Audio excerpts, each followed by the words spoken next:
Hello friends, welcome to our channel Ulhaskumar Gokhale for learning. The topic for today is data aspect architectures part 1. So today we'll learn the database centric architectures. Let us start with the agenda. First we'll study the data aspect of web application. Then we'll study the data grouping into architectural categories. Then database centric architecture. Then how to integrate database into web applications. So these will be the subtopics for today. Let us start with the data aspect.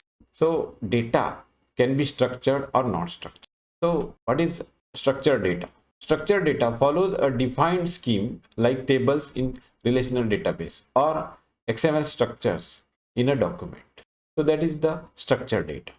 Then non-structured data are multimedia contents, for example, images, audio, video, which typically do not follow an explicit scheme. That's why it makes very difficult for us to automatically process this data. Then let us go to the data grouping into architectural categories. So data can be grouped into either of the three architectural categories. First is structured data of the kind held in databases. So in databases, we have the structured data in the form of tables. Then next is documents of the kind used in the document management system. And the third is multimedia data of the kind held in media servers. So it will have the video and the images. So in this respect, web applications are normally not limited to one of these data categories. They will integrate the documents, media, and databases. So we'll have to consider all these things while designing the web application architecture. Then let us go to the database-centric architecture. A database-centric architecture is based on the principle that processes or transactions communicate through a common centralized repository, which can be either passive or active.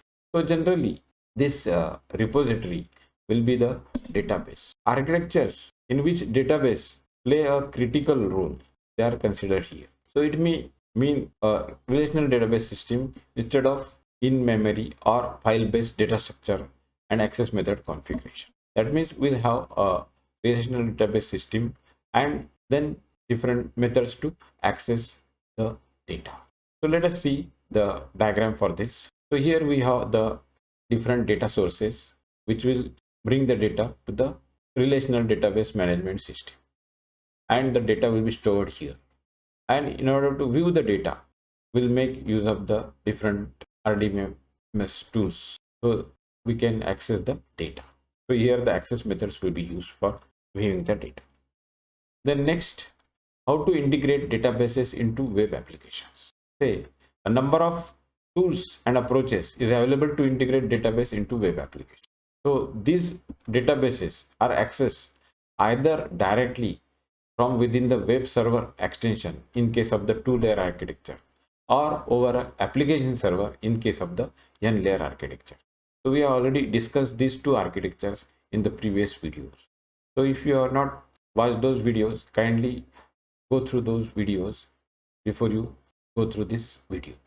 Then here we have APIs which are available for different platforms. For example, the JDBC, Java Database Connectivity for Java based applications, and ODBC, that is the Open Database Connectivity for the Microsoft technologies to access relational database. So these APIs are available, and with the help of these APIs, we can access the database. Now, since database technologies, particularly the relational database, are highly mature, they are easily to integrate. So when we integrate this into the web application, we can access the data easily. So this is how the database centric web application architecture will be used. So with this, we come to the end of this video. If you have any queries, you can contact me on Facebook, Twitter, Gmail, or Instagram. Then if you like the video, press the like button, share with your friends, and subscribe to our channel Ulhaskumar Gokhale for learning. Then don't forget to press the bell icon so that you get notifications for our future videos on this subject, web engineering.